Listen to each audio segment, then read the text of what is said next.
And if you're not familiar with this game, this is a game that plays 1 to 8 players. It takes about 30 minutes to play.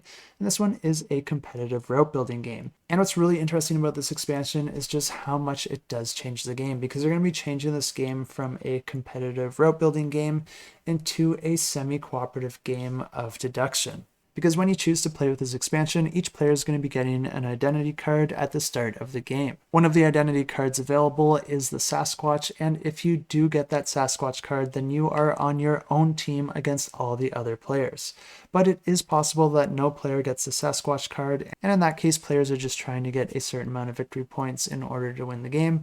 But of course, nobody knows that no one was dealt the Sasquatch card, so players will be suspicious of each other, and that will cause some friction throughout the game, even if there is no Sasquatch present. But on a player's turn, they're going to be drawing 2 trail cards and then choosing 1 to discard, and then 1 to add into the tableau. The human players are going to be trying to win the game by completing a full route through the Sasquatch's territory, but if there is a Sasquatch player, then that player is going to be trying to prevent that from happening. Of course, this player is going to be trying to foil the other players, mostly in secret, while pretending to be on their team. And of course, if they do this well enough, they might find themselves in a position where they feel like they could win the game if they just reveal themselves and then just go fully invested into trying to get in the other player's way. And this is one way that the Sasquatch player can win the game, just by exposing themselves and then just going guns blazing, placing tiles that they think will help them win the game. But this is completely optional, and if that opportunity never presents itself, or if you're more the type of player to go more sneaky and covert,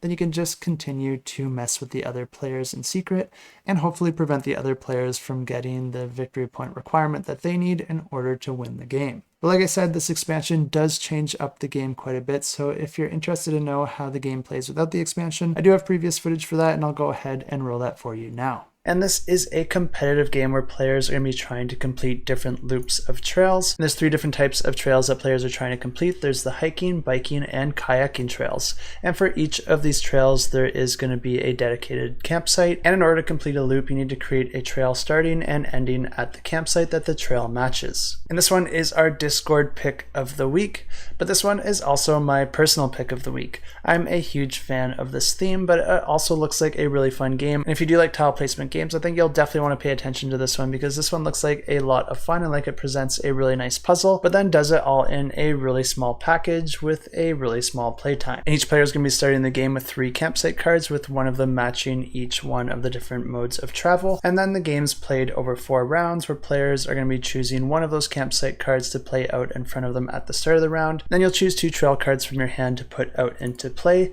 and you're going to be trying to connect like trails to create loops to and from their associated campsites. But the nice thing here is that you can actually overlap trail cards with other trail cards, which gives you a little bit extra flexibility. But another interesting thing here is that whatever cards you don't play will get passed to the player on your left. So you might want to keep an eye on what they're doing so you don't hand them the exact card that they need. And since there's 4 rounds but only 3 campsites, this means on the final round you don't place a campsite and you'll only be putting out trail cards. And then after the final round, players are going to be adding up their score by counting the length of all their completed loops, but players can also gain extra victory points by completing different objectives. And there's 2 types of objectives in the game. There's the in-game objectives that players will be racing to try to complete first, because whoever does it first is going to get the most victory points from it. Then there's end of game objectives, where players are just trying to have the most of something, and that works the exact same way. Then players just add up all their points, and whoever has the most wins the game. As always, if you're interested in this campaign, I have links in the description below.